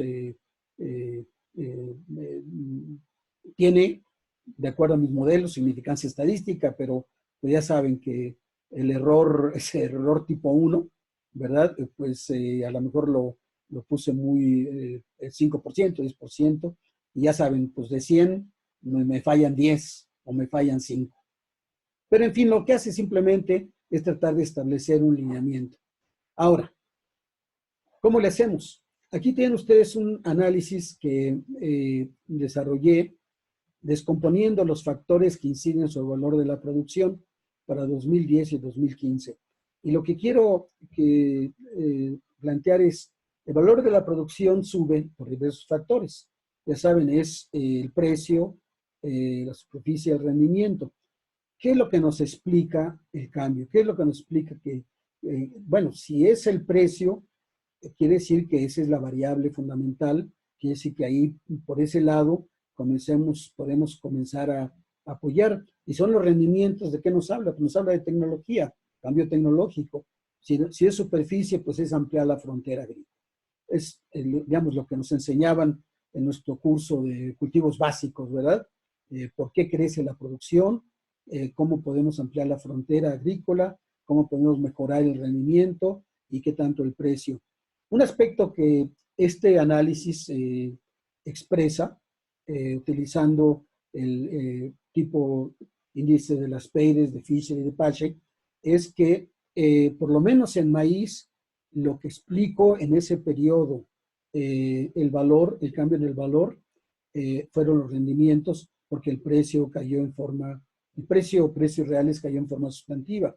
Entonces, lo que ustedes tienen ahí es que parece que el precio no es nuestra mejor herramienta. Puede serlo, porque además esto se refiere a un periodo muy particular, pero parece que la tecnología está jugando un papel fundamental.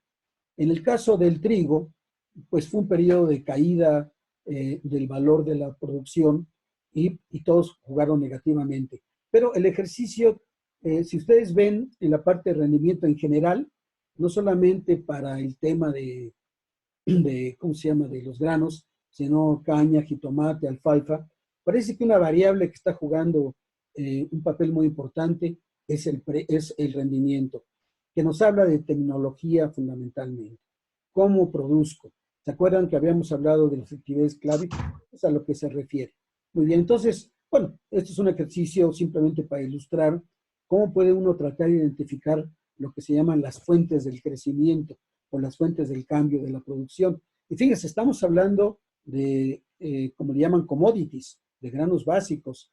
Hay algunos productos ahí que ya comienzan a tener valor agregado, por ejemplo, el jitomate, los frutales que comienzan, y de acuerdo a lo que decíamos, muchos de estos productos van a tener una mayor demanda y va a haber un impacto.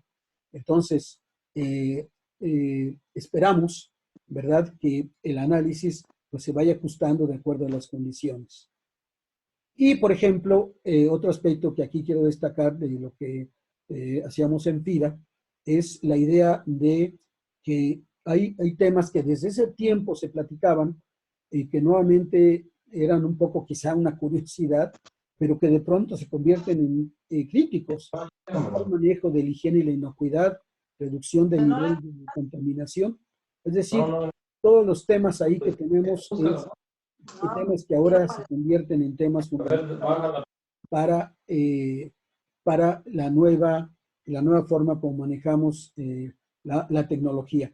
Entonces, aquí vimos dos niveles, el nivel de tecnología desde el punto de vista de los commodities y el nivel de tecnología para lo que se llaman los productos de valor agregado, ¿verdad? De hecho, en los dos se da exactamente el mismo concepto. Ya que tenemos a esto, pasamos a las redes sociales.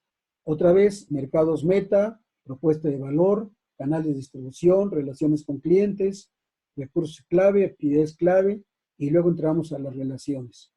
No es otra cosa más que las alianzas más importantes que requieren para el éxito de la producción. Dado que estamos en una red de valor, dado que esto es cierto, y dado que existen relacionamientos, y dado que estamos en un momento en que tenemos que buscar para nuevos mercados, nuevas condiciones, nuevas tecnologías, bueno, no lo podemos hacer solos.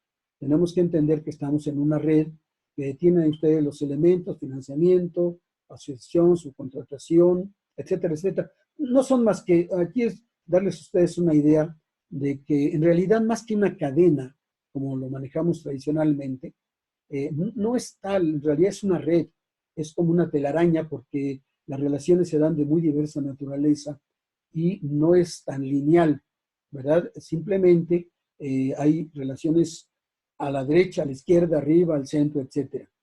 Otro ejemplo de este tipo de relacionamiento, este es un modelo de fondeo que hicimos siguiendo un modelo de FICA, de FOSID, para que los compañeros queseros de la frailesca de esta zona de Chiapas tuvieran, digamos, la posibilidad de producir mejor su queso utilizando leche que no tuviera problemas de contaminación y que además estuviera más ligado al mercado.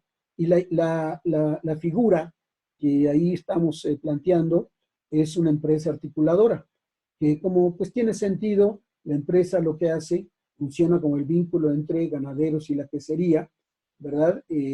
Aporta todas las ideas de cómo se hace el fondeo, funciona, esta empresa recibe pago por asesoría y servicios prestados, asegura que la leche de calidad de la leche de los ganaderos sea de calidad, pero al mismo tiempo interacciona. De hecho, estoy seguro que muchos de ustedes a lo mejor no le llaman empresa articuladora, pero en realidad operan un poco en este contexto.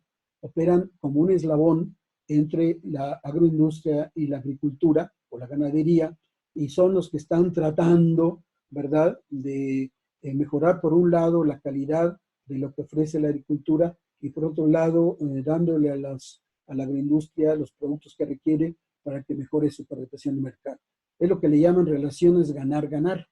Todos ganan aquí, ¿verdad? En relación a encontrarse en una situación donde para que uno gane, el llamado óptimo de Pareto, para que uno gane, otro tiene que perder, ¿verdad? Eso no es lo que queremos. Queremos una relación ganar-ganar. Muy bien. Y bueno, todo esto nos da la estructura de costos que describe la inversión. O sea, ya decimos cuáles son las relaciones clave, ya tenemos qué es lo que necesitamos y cuánto dinero tenemos que meterle. Y eso nos lleva directamente al tema de financiamiento, inversión y costos. Aquí yo quiero mencionar,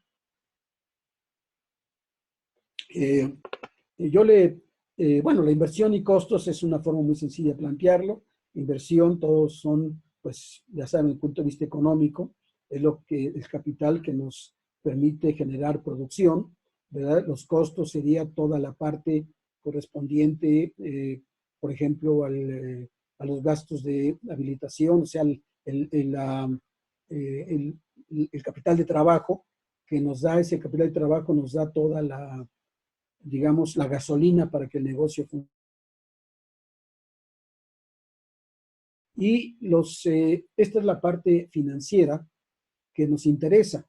Ahora, esta parte de inversión y costos, quisiera mencionar que en alguna ocasión platicando con el director de FIRCO, ya tiene algunos años, yo le preguntaba en aquel entonces, allá antes de que yo me jubilara y que participaba como representante en un tiempo de FOSIR, de FIRA y otro tiempo de FOSIR en los comités de FIRCO, que cuáles eran los elementos que han sido y que explicaban la mortalidad de aquellos proyectos que no habían funcionado. Y él me dijo, mira, son dos fundamentales. Lo estudiamos porque aunque no hacemos seguimiento puntual de los proyectos, sí sabemos cuando fracasan o cuando caminan bien. Y entonces dijo, uno es el tema de mercado, sin lugar a dudas. Hay una idea de que, un optimismo, ¿verdad? De que lo mío se va a vender, todo el mundo me lo va a arrebatar y bueno, no sucedió. O los precios van a crecer en tal y crecieron diferente como yo pensaba. O los costos subieron más de lo que yo pensaba. Pero otro que es muy interesante y que se está expresando muy claramente en la realidad actual es que no calcularon bien su capital de trabajo. No estimaron lo que realmente requerían durante el periodo, durante el año, para poder operar, sobre todo para enfrentar situaciones, digamos, no llamamos catastróficas, pero diferentes a lo que tenían ellos pensados. Entonces, piensen ahorita, por ejemplo, en todas estas empresas, las grandotas, que están dejando de operar y que resulta que no tienen dinero, no tienen recursos para cubrir sus nóminas. Bueno, y uno se pregunta, bueno, ¿qué no estimaron su capital de trabajo? No tenían ni idea de cuánto iban a requerir, no generaron reservas, o mejor las reservas las usaron para comprar acciones de otras empresas y protegerse. Es decir, no sabe uno cuál es la respuesta.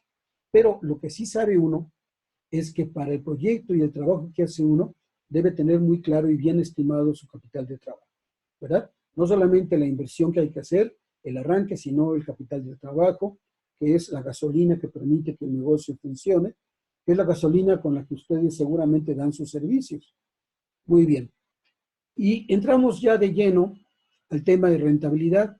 Tanto la rentabilidad tradicional, que es el flujo de caja, la utilidad bruta, el EBITDA, el TIR, el BAN, etcétera. No da tiempo de platicar de cada uno de estos elementos y desde luego, pues si hay la opción, nos gustaría en una siguiente presentación profundizar sobre algunos de estos temas más en detalle, ¿verdad? Probablemente inclusive pues desarrollarlo con Excel, cómo hacemos nuestro flujo de caja, cómo calculamos nuestro TIR, la tasa interna de retorno, nuestro valor presente, que es el valor del proyecto, etcétera. Pero también ahora resulta que la rentabilidad hay que verla en dos dimensiones. La rentabilidad privada, lo que Gittinger decía, la rentabilidad privada, valor de mercado, insumos, productos, etcétera. Pero hay otra rentabilidad social que cada vez está tomando más fuerza y más ahora. Es una rentabilidad que se refiere, bueno, lo que hago está bien, me da ingresos, pero ¿cuál es el impacto en ingreso de las personas que yo atiendo o de los productores? ¿Cuál es el impacto en empleo? ¿Cuál es el impacto en grupos de condiciones de vulnerabilidad? ¿Cuál es el impacto en medio ambiente? ¿Se recuerdan, por ejemplo, aquella diapositiva anterior donde decía que muchas empresas están sacrificando sus rendimientos trimestrales porque están viendo el bien común y entonces, y porque saben que en el largo plazo el consumidor del mercado va a apreciar su trabajo? Bueno, todos estos son conceptos nuevos. El concepto de impacto cada vez toma más relevancia porque cada vez más queda claro que el concepto privado, aunque es fundamental, es importante, sin lugar a dudas, la rentabilidad, porque le da sustentabilidad al proyecto, tiene que estar, digamos, complementado por este tipo de análisis, esta métrica que nos permite evaluar la rentabilidad o complementar la rentabilidad que habíamos pensado.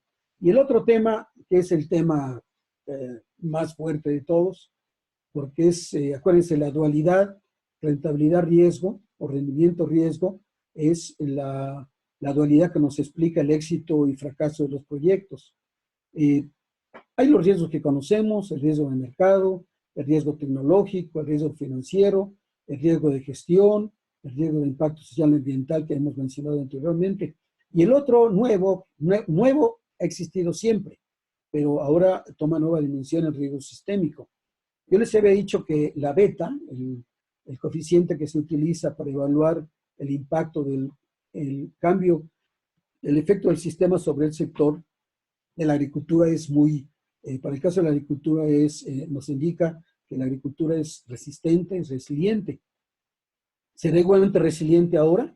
Efectivamente no va a afectar en la misma medida que otros. En una ocasión tuve la oportunidad de ir a Miami, me enviaron el director general de FOSIR para que platicara en ese tiempo con los inversionistas de Miami y me preguntaban ellos, oiga, queremos invertir en agricultura, porque era el tiempo de la crisis financiera, porque sabemos que la agricultura es un sector más estable. ¿Qué nos recomienda? Y la agricultura en México en particular. Dije, bueno, lo primero que les recomiendo es que se lean El laberinto de la soledad, de Octavio Paz. Porque si ustedes quieren conocer cómo se hace negocios en México, léanlo, y se les va a facilitar la vida, porque pues nosotros tenemos nuestra forma particular, nuestra canción, nuestra idiosincrasia, como todos los países tienen. Y el segundo tema, evidentemente, tiene que ver con la idea de que efectivamente la agricultura es un negocio rentable, es atractivo para inversiones, tanto la agricultura, digamos, en un sentido más primario como la agroindustria. Y algunos ejemplos son, por ejemplo, los agroparques, los invernaderos de alta tecnología, etcétera, que son absolutamente rentables y que se van moviendo de acuerdo al mercado. Pero ahí solamente el tema que quiero yo mencionar es que tenemos que ser muy claros y tenemos que entender y tenemos que saber ahora si nuestra beta ha cambiado o nuevamente la agricultura va a ser resiliente, va a soportar lo que se está modificando, que es parte también de otra plática que me gustaría tener con ustedes.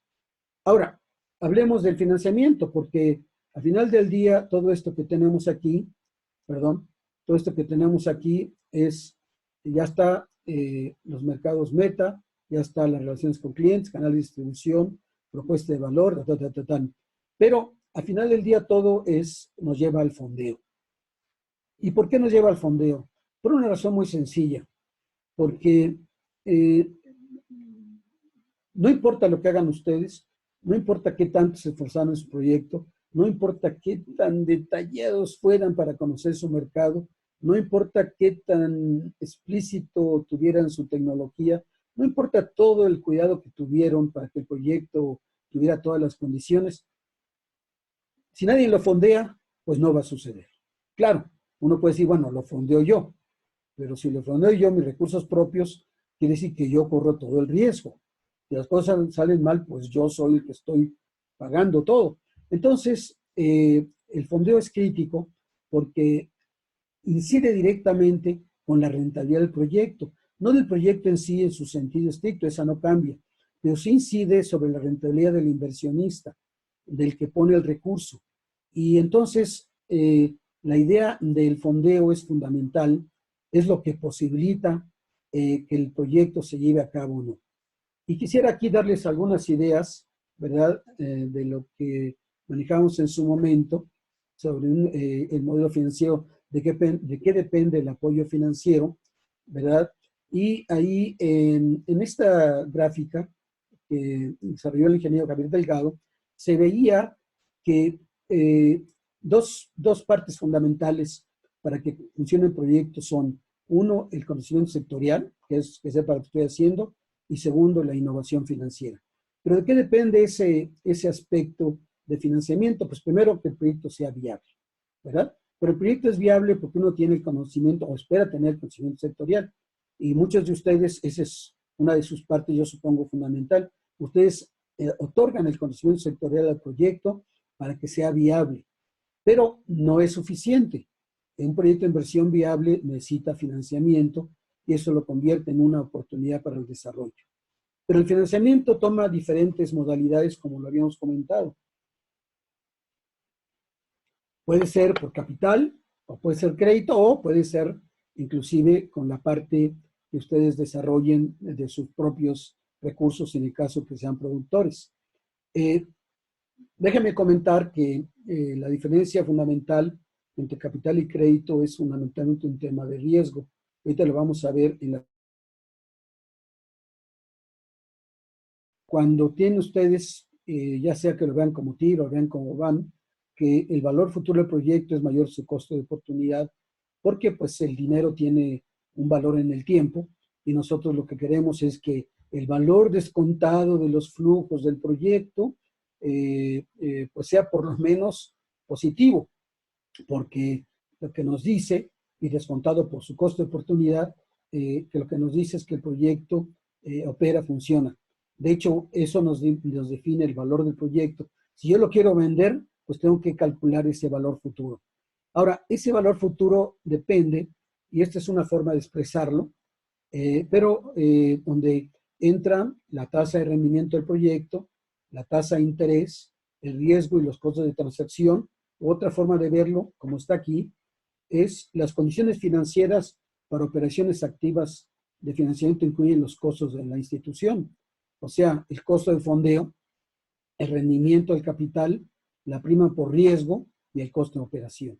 Estos son todos los elementos que constituyen o que entran en la tasa. Y la tasa es la que va a entrar en la determinación del valor futuro de su proyecto. Por lo tanto, es muy importante tener en consideración estos elementos. Y ahí tienen ustedes pues las tasas, ¿verdad?, que se están fijando y que dependen de estas condiciones. Las tasas suben, las tasas bajan, pues van a depender precisamente de lo que está ahí expresado. Pero quizá el tema, ¿verdad?, es, y me regreso, ¿verdad?, es, tengo que ver que mi proyecto tenga las condiciones necesarias para que el valor futuro del proyecto sea mínimo positivo, y si metemos el costo de oportunidad, pues que sea mayor que el costo de oportunidad. Que lo que van a ganar ustedes en su proyecto pues sea mayor que lo que les da una operación sin riesgo, que es meter su dinero a tasa fija, por ponerlo de una forma. Ahora, aquí quisiera mencionar una parte muy importante. Cuando ustedes hablan de financiamiento, tienen tanto el concepto de capital como el concepto de deuda. ¿Cuál es la diferencia? El capital es una forma de participación o de apoyo en las empresas en las que el riesgo lo corren juntos. Si tú pierdes, yo pierdo. Si tú ganas, yo gano. En el caso del crédito, no es exactamente igual, porque en el crédito, si tú ganas, yo gano. Pero si tú pierdes, bueno, pues yo puedo perder, pero yo tengo las garantías, en el caso más sencillo. Y entonces, pues, yo no pierdo tanto. Entonces, el tema es de participación de riesgo, y esto es muy importante porque en los proyectos tienen ustedes el tema de cómo se mueve el proyecto. Y ahí tienen ustedes lo que se denomina el Valle de la Muerte, que no es otra cosa más que ese periodo en que ustedes tienen que pagar costos, están pagando equipo, están pagando amortizaciones y tienen deuda, pero no tienen flujo. Entonces, en ese momento, ahí tienen ustedes, se plantea un modelo de financiamiento en el que lo que tienen ustedes es que vean ustedes la parte verde, implica que hay un crecimiento en el efectivo y que nos permite afrontar la deuda, mientras que la parte de inversión va disminuyendo y la pudimos, y por tanto, tuvimos que enfrentarla con algún tipo de instrumento. Es decir, en la primera parte, el capital de riesgo nos permite afrontar el tema de inversión, no tenemos flujo, pero a medida que va madurando el proyecto, llegamos a una situación en que el flujo nos permite afrontar la deuda y ya no necesitamos tanto capital porque este ya cubrió su función. Este es un modelo en el que se ve claramente cuál es la forma como el proyecto, dónde se van ubicando la necesidad de tener capital de inversión. Ahora, si hablamos solamente de capital, pues como ustedes saben, hay diferentes formas de capital. Esta es la curva de evolución de un proyecto cuando hablamos de capital. Y hay varias formas de financiamiento, subsidios a través de ángeles inversionistas, capital semilla, capital emprendedor, capital privado y bolsa de valores. En México no se sabe mucho, pero hay dos bolsas de valores. La Bolsa Mexicana de Valores y la Viva. Es una bolsa alternativa que permite financiamiento a las empresas. El capital privado, el capital emprendedor es un capital, ¿verdad?, que es el llamado famoso venture capital, que corresponde precisamente al tipo de financiamiento que se va a requerir mucho ante los nuevos mercados, porque son nuevos productos o condiciones diferentes. Y déjenme terminar poniendo aquí eh, una, una gráfica donde lo que se está expresando precisamente es que al final del día el financiamiento tiene que ser integral porque los proyectos, en su sentido más amplio, proyectos productivos, proyectos de servicio, requieren financiamiento óptimo dependiendo de la etapa en que están. Por ejemplo, cuando ustedes arrancan, cuando apenas están en una idea de plan de negocios, bueno, capital semilla, entonces van a CONACYT, les dan un recurso, o no, ¿verdad? O buscan donadores que los apoyen en su idea, o buscan inversionistas ángel. Hay otra parte que es el capital emprendedor, inicio de operaciones, pero ahí ya necesitan un crédito de corto plazo, necesitan subsidios. Después ya entran en fondos de capital privado cuando quieren ampliar su empresa y ya pueden utilizar crédito de largo plazo. Es decir, aquí es cuando el otro caso era solamente capital, aquí ya estamos hablando de una mezcla de capital. Y luego ya entra en el mercado de deuda y capital de valores. Bueno, todo esto lo que está diciendo es que la forma óptima de financiar un proyecto no es ni que la pague uno completa, ni que use solamente capital, ni que use solamente deuda, sino hay que fijar una mezcla óptima que, bueno, existen instrumentos para evaluarlo. Parte de los estudios que hicimos para conservacionismo es cuál era la mezcla óptima de financiamiento para empresas o proyectos agrícolas o agropecuarios en los que es necesario meter varias fuentes de capital.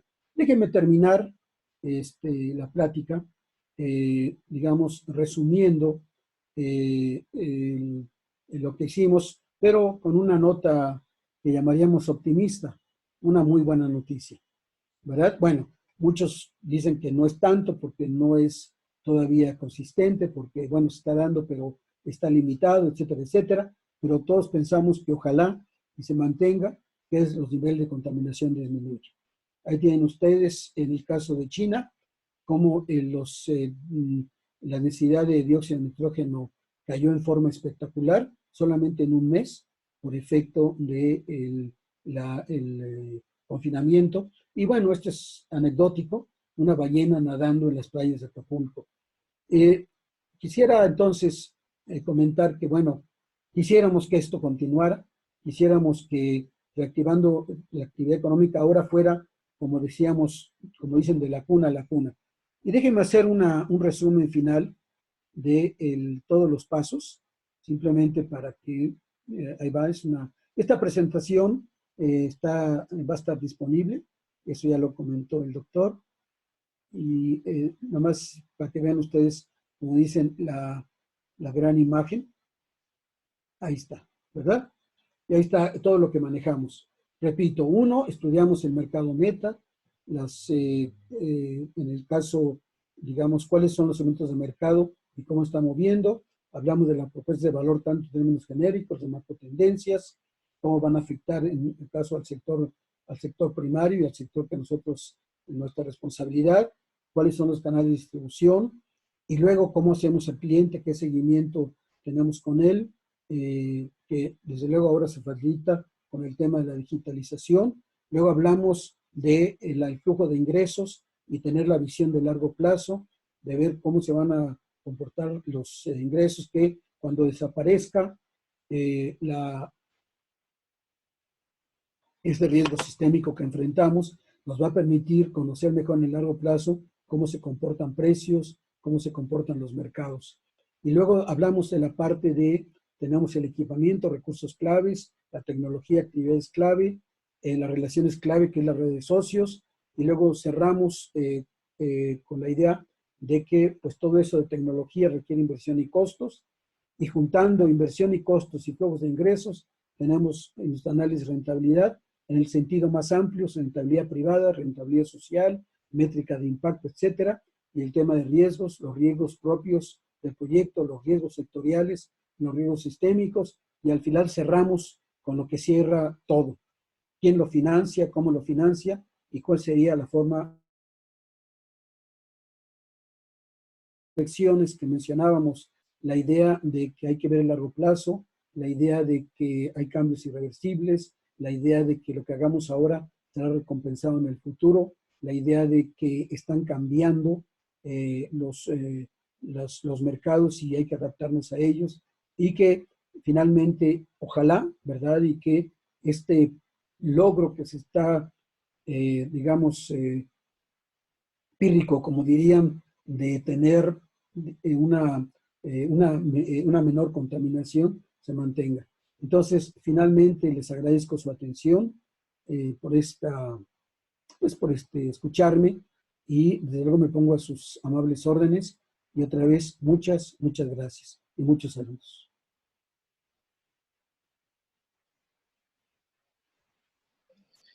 Muchas gracias, doctor. Agradecemos su exposición. Sé que hubo varias personas que de igual forma trataron de ingresar, se compartió, se abrió otra sala, tuvimos más participantes dentro de lo que es esta sesión. Agradecerle nuevamente a todos y a cada uno de ustedes. En la misma página en la cual encontraron la liga, donde se encuentra la invitación, hay un cuestionario por si gustan hacer las preguntas correspondientes y hacérselas llegar al doctor. De todas maneras, quiero compartir el espacio con el doctor Cruz Alberto Uc. Pues muy bien, la verdad que todo lo que nos ha compartido el día de hoy el doctor Félix, sin lugar a dudas, nos sirve bastante, nos da luz respecto a esa nueva normalidad, un concepto que me parece que es muy revelador, sobre todo porque el problema que tenemos el día de hoy de esta pandemia a nivel mundial nos tiene que hacer reflexionar. Y yo veía en una parte de la presentación cuando el planeta empieza a recobrar vida por el confinamiento.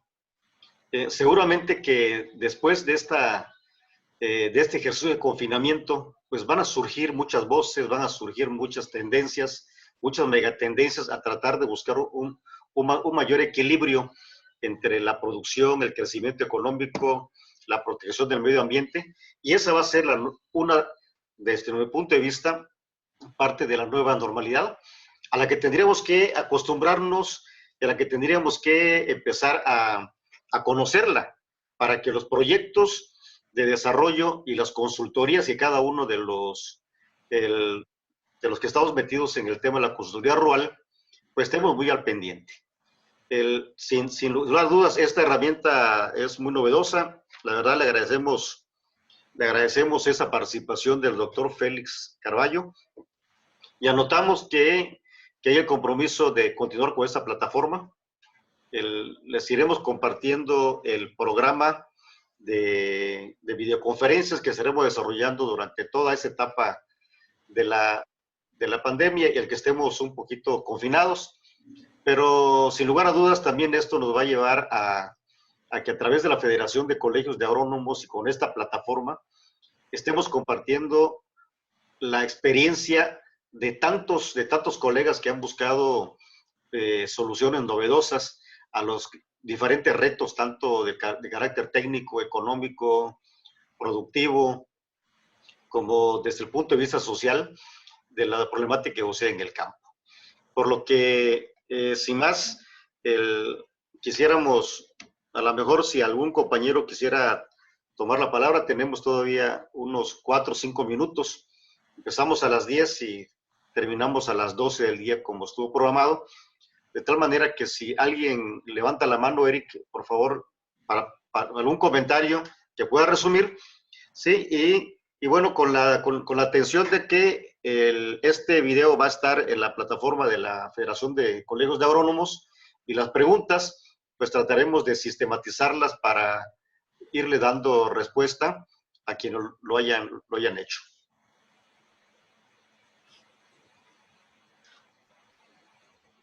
Bueno. Adelante. Sí, mil disculpas, doctor, y a todos los que hicieron esta invitación y este esfuerzo para que escuchemos al doctor Félix Carballo. La verdad, yo por situaciones personales no no pude llegar a tiempo, pero cuando quise entrar, nomás es una observación, decía que máximo 100 personas. Entonces eso no sé si es una situación del sistema. Entonces me dice, cliqué ya más tarde. Bueno, ya más tarde pues ya me pude integrar, ¿no? Entonces dabas esa observación porque al parecer hay una situación de saturación no sé si eso sea real, ¿no? Esa es mi observación. Y desde luego que si si fueron más de 100, qué bueno, ¿no? Porque en lo personal, como te dije, doctor Cruz, yo traté de hacer compartir esta invitación y creo que varios colegas interesados en el financiamiento rural se habrán conectado. Ahorita no puedo ver los nombres, pero de antemano, cuentas con mi colaboración para futuras. Yo estoy aquí en Mérida, Yucatán, y estamos, como bien decías, pues sobrellevando esta situación de la cuarentena y viendo pues cómo la gente pues, trata de resguardarse, y esperemos que esto pues no dure los 40, los 60 días que se está pensando, ¿no? Entonces, muchas gracias y estamos pendientes para la próxima.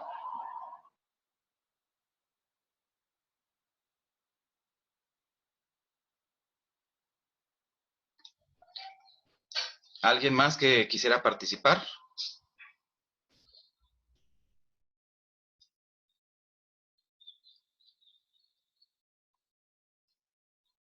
Pueden abrir el micrófono para poder participar.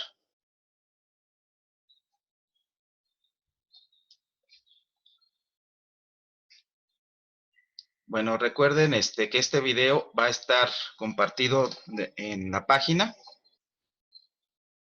de la Federación. Acuérdense, fedecolagro.org.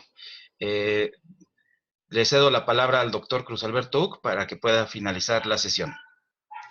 Pues muy bien, ya son las 12 en punto. Con eso estaríamos prácticamente culminando, no sin antes solicitarle al doctor Félix Caraballo si tuviera algún comentario final.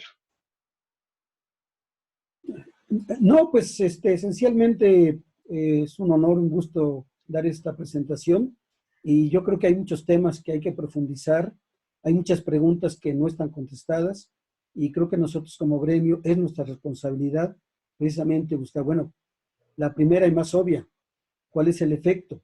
Bueno, yo hice algunas estimaciones, pero esto tiene que hacerse en forma mucho más sistemática y estructurada, y que pues para terminar yo me pongo a disposición de todos los compañeros para cualquier tipo de comentario y apoyo que soliciten. Muchas gracias, doctor. Pues muy bien, pues si no hay algo más comentario, no tenemos más que agradecerle la presencia de todos ustedes y de antemano pedirle disculpa a quienes no pudieron entrar porque efectivamente en esta plataforma que es más segura que Zoom ha tenido ya algunos inconvenientes en cuanto a la privacidad. Decidimos cambiarnos a una plataforma más segura como es esta, la de Telmex. Para futuras videoconferencias vamos a tener la posibilidad de atender hasta 300 personas en esta plataforma. Bueno, pues si no hay más, le deseamos que tengan muy buenas tardes y seguiremos en contacto.